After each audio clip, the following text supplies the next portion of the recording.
Howdy YouTube, Fistful of Goats here, and today we're showing off a little more of a fun deck. It's Gate Guardian.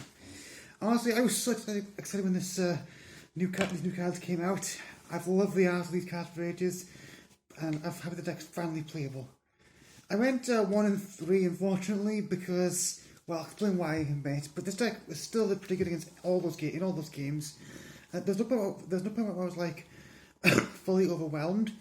So I think once I've learned to pack this deck better, I'll be doing a lot better with it. So I'll show you what we're working with at the moment. For the Guardian pieces, we have 1 Sangha, 2 Kozijin, and 2 Suijin. So I chose this ratio because instead of the big 3 material Guardian, the Wind and Water Guardian is the one you go into the most because it's a double spell negate. I think in the future if I play this, I would actually play 2 of each. Because surprisingly, Thunder and Water and Thunder and Wind also both came up fairly often in the matchups. Not much to say about these, they're bricks in the hands usually, but they're essential to make your combo work. For our support, we have 3 Labyrinth Tank. On normal summon, this can set a piece in your spell and trap zone, and if you've got a Labyrinth wall up, you can pop a card on the opponent's side of the field. So this is really good going first or going second card. Going first, you obviously use a piece and you play it, then you hopefully either have the other pieces in your hand or you've got another setup and you can make your Guardian. And going second, if you can make the Guardian, you can still pop the opponent's monster and just try to grind it out. Because that's what you're really doing with this deck, you're trying to grind out the game. Because with all the floating effects this deck has, you can actually win a long game very well. Next up, we have 3 War Shadow. This is a terraforming on legs. You discard this, you add the field spell to your hand, and if it's in the graveyard, you can banish it and pop a monster during the damage step. So it's removal, it's a terraforming, and also in this deck it's recurable. Next we have for the support 2 Prismas. Finally got my hands on these. This card, you send a Gate Guardian piece to the graveyard and it becomes that piece for the turn. So not only does this help you make your fusions, it sets up the grave for future big Gate Guardian plays. Also, this isn't on summon, it's a once per turn effect. So if this does survive, and this is one of the best cards for the grind, so it can keep filling up your graveyard with resources. For the only hand trap, I played Nibiru, and I say this card screwed me over so many times. I put this in the deck on the assumption that Kashtira would be very hard to fight. Never saw Kashtira. I saw this in 2 of my 4 games. I'll tell you my 4 games now. Have a guess which ones I saw it in. Sprite, Trickstars, Pendulum, Heroes. Which of those games do you think I saw this in? If you guessed Trickstars and Sprite, you'd be right. In fact, in this Trickstar game, I saw 2 of these buggers. Yeah, opening hand with 2 of these against Trickstars. Yeah, this is going in the sideboard next time I play this. Definitely play Veil or Ash instead. Up next we have 3 of the field spell, Labyrinth, Wall of Shadow, and Terraforming. So Terraforming is obvious, it's just the 4th copy of this card. So what this card, once per turn, it can set a Gate Guardian piece as a continuous spell, which consists of a combo. But this card's also a minor floodgate against certain decks, because it prevents monsters at level 4 or lower from attacking the turn they're summoned. Which, admittedly, isn't too relevant, because oftentimes they'll make an XC or a Link, but there are a couple of games like, say, Trickstar, where it can come up. Speaking of which, also during the opponent's battle phase, this card can pop a monster with 1600 or less attack. So again, it's good for cleaning up decks with small monsters, like, say, Sprite, for example. This card is surprisingly powerful. Oh yeah, did I mention the search effect's not once per turn, so you can go shadow into shadow into shadow and get, instead of you get Guardian, just from that. Next we have 2 copies of Double Attack Wind and Thunder and 1 copy of Ryoko Guardian. So this is a straight removal spell or quick play. If you've got a Gate Guardian in play, you flip this, it pops any monster, any card in the field. Yeah, take it 1 card and straight. This card is insane. If our points are lower than our opponents, which we'll see in a second will usually be the case, It drains the opponent for half their life points and gives it to the Gate Guardian. So yeah, this if you draw this card, you're like an OTK a lot. I don't play more than one of it though because we're trying to really be a grindy deck, so relying too much on this can be a problem. Also, all three of these cards can be banished to add a Gate Guardian from deck or a Gate Guardian piece from deck or banish. So this really helps with the grindy strategy we're going for here. It's very easy in this deck to just spam out Gate Guardians every single turn and grind the opponent out of resources. Next up we have from the generic support, 3 fusion deployment. You reveal a fusion from your extra deck, you get locked into fusions, and then you summon one of their materials. So basically you use this flip the big guy and you get any piece you're missing. No more to do than that. Also, I'm so glad this came out in the Cyber Dragon Structure deck, because it meant I actually had copies from when I bought those decks to get impermanence. Sacred Sword of 7 Stars. Ah yes, the Cursed Monkey port of this deck. So essentially what this card does is, you banish a level 7 from your field or hand, and then you can draw 2 cards. So obviously the idea is you take any Gate Guardian pieces or extras that you don't need and draw 2 cards. But I can't count the number of times in testing when I've ended up with a hand with like just 1 Guardian piece and a Sacred Sword. So then you're playing a roll of the dice where you have to really banish this, but you could end up with not enough pieces to make any plays. So this card is really good, but it can be a problem sometimes. Next we have Hero Lives, which makes basically 3 more copies of Prisma, but it's also a great Ryoku enabler because it cuts your life points in half, meaning if you're going first or second, you're more than likely going to have less points than your opponent, which means Ryoku is always live. And here's a little budget card I played, 3 Performer Pal Popper Up. Now, I'll be honest, if you've got the money, don't play this, play the Magician's Souls package, because it's much more consistent, it's much more powerful. But for those who don't know what this does, you can discard up to 3 cards, draw that many cards, and then you take burn damage equal to the cards in your hand if you don't play Performer Pal. So again, this is another way you can trigger the Ryoku effect, but it's also a good way you can dump Gate Guardian pieces into the graveyard, because the big guy doesn't care where they are as long as they're not banished. So what you can do is you can discard, say, Suijin, Kazejin, to try to get Sanga into your hand, or a way to find Sanga, and this gives you 2 extra cards and a Gate Guardian. Now for another spicy tech, Barrel from a Different Dimension. Since you're banishing the Gate Guardian pieces to make the fusions, or this card lets you basically get 2 fusions a turn. Also, something I found kind of hilarious last night, this is a really good bit of interaction against full Wanderese, because you can just put their birds back in their graveyard before they can do their full combos, which is really hilarious. And the final card in the main is 2 copies of Prey of the Joraigumo. This is a 2100 attack trap monster that when flipped pops a card in the column you summon it to. So it's, again, like the spells, you can banish this to add a Gate Guardian piece from banished or deck to hand. So it's removal, it's a body on board, and it's recursion.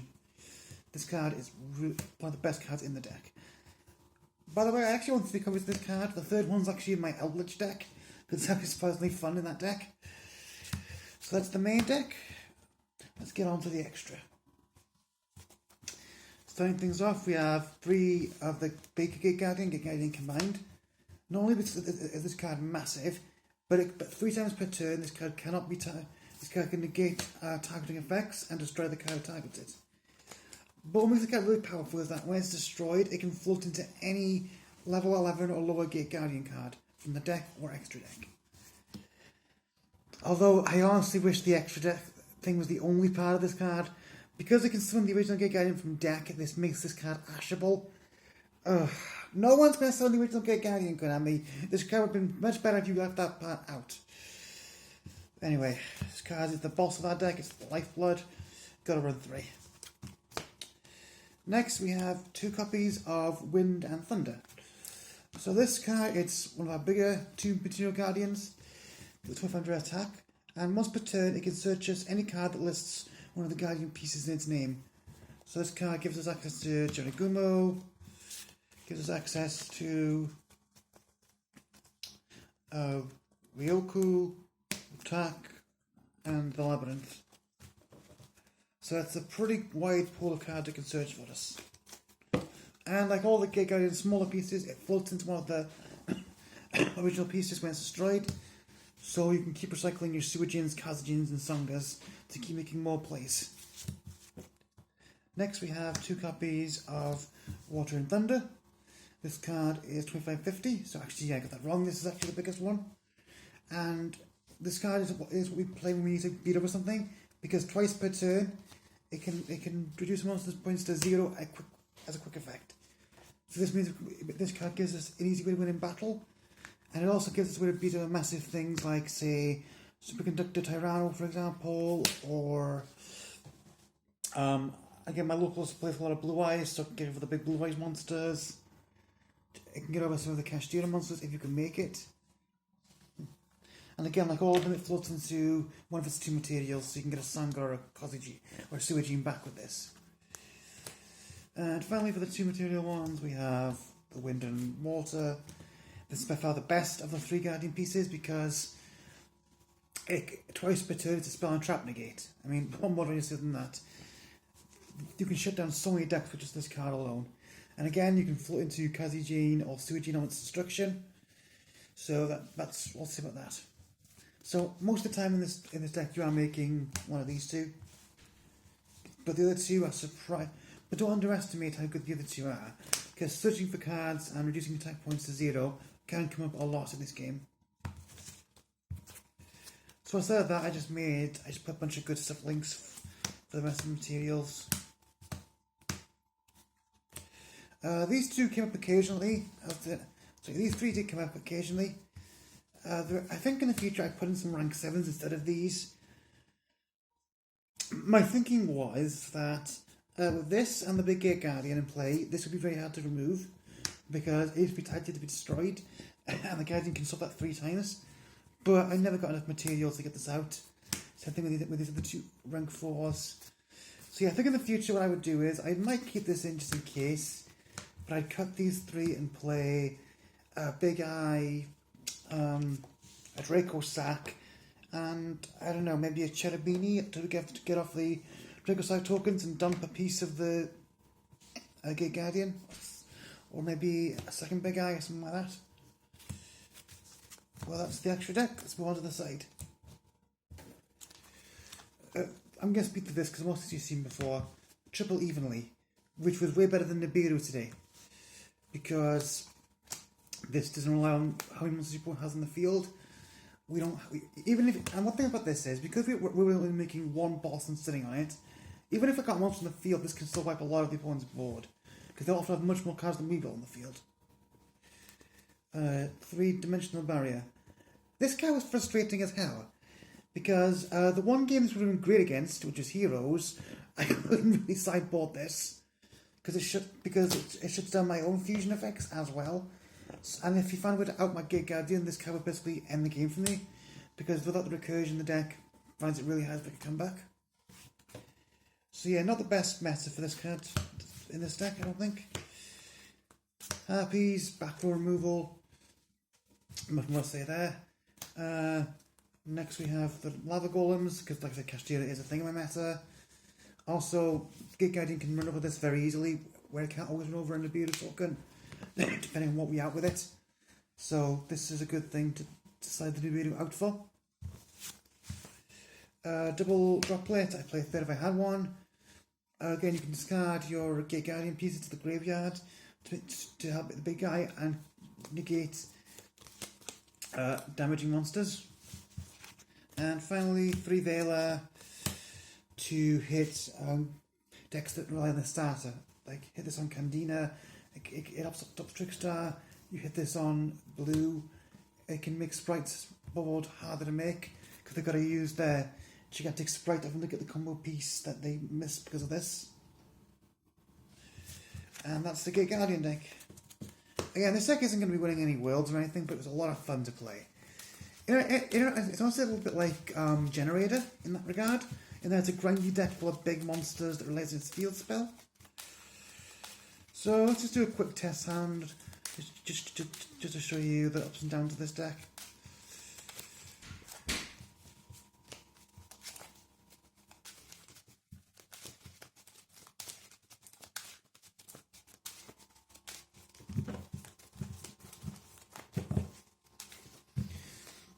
Okay, let's see what we got here. Wall Shadow, Jericho, Seven Swords, Burial, and a Hero Lives.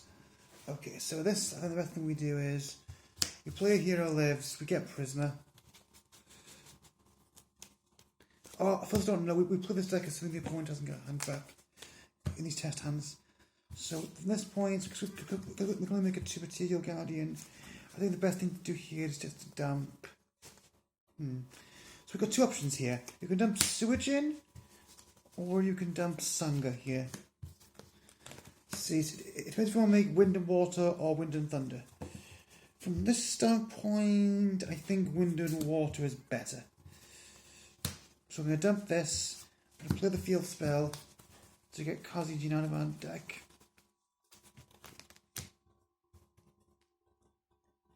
Then we're going to fuse to make Wind and Water.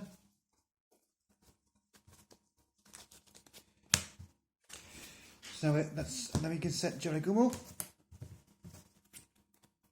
and Barrel from the dimension. So now in our opponent's turn we have a piece of removal, 2 spell trap negates. We can put these back in our graveyard for the next turn, set up a Sanga through this, and next turn we can go into Gate Guardian combined. And that's kind of the board you can make with this deck. You're not making massive unbreakable boards, you're best trying to grind the game out. Let's do one more, just see if I can get something a bit better than that to show you.